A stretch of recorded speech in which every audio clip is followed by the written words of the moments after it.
கிருஷ்ணகிரி அருகே விஷக்கொட்டையை சாப்பிட்ட 5 சிறுவர்கள் மருத்துவமனையில் தீவிர சிகிச்சையில் அனுமதிக்கப்பட்டுள்ளவர்களை திமுக சட்டமன்ற உறுப்பினர் மதியழகன் நேரில் பார்வையிட்டு உரிய சிகிச்சை மேற்கொள்ள மருத்துவரிடம் பரிந்துரைத்தார்.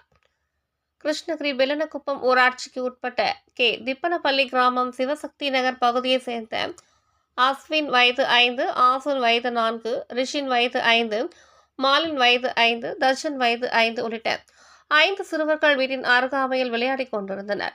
அப்போது வேர்க்கடலை என நினைத்து செடியில் காய்த்திருந்த விதைகளை பறித்து தின்று உள்ளனர். அப்போது திடீரென 5 பேரும் வாந்தி எடுத்த நிலையில் கட்ட பெற்றோர்கள் அதிர்ச்சியடைந்தனர்.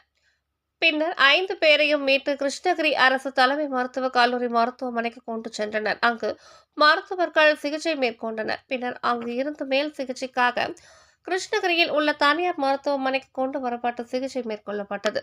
மேலும் இந்த சம்பவம் குறித்து தகவல் அறிந்த திமுக கிழக்கு மாவட்ட செயலாளரும் பர்கூர் சட்டமன்ற உறுப்பினருமான மதியழகன் மருத்துவமனைக்கு சென்று குழந்தைகளை பார்வையிட்டார்.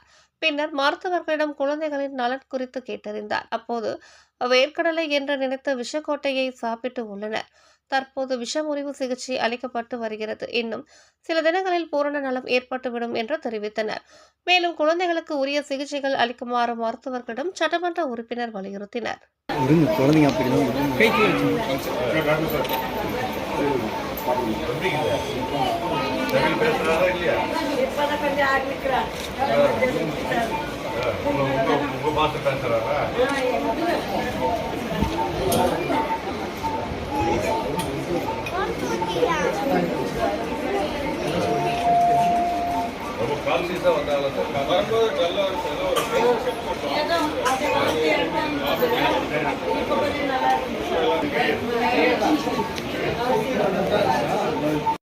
டெய்லி வாந்தி அவ்வளோதான் சார். எப்போ சாப்பிட்றேன்? நேற்று சாப்பிட்டேன். காலையில் நேற்று சாப்பிட்டேன் சார். நேற்று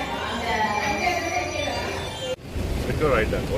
இதெல்லாம் அவ்வளோ பாய்சன்லாம் இருக்குமான்னு தெரியும். அதிகமாக சாப்பிட்டா வீட்டில் யாரும் இல்லையா, அதனால பசங்களாம் ஒன்று செஞ்சு அந்த உள்ள ஏரியாவில் எடுத்து. உங்கள் தேடல் நியூஸ் சேனலை லைக் பண்ணுங்க, ஷேர் பண்ணுங்க, கமெண்ட் பண்ணுங்க, ஆல் பெல் பட்டனை கிளிக் பண்ணுங்க, மறக்காம சப்ஸ்கிரைப் பண்ணுங்க.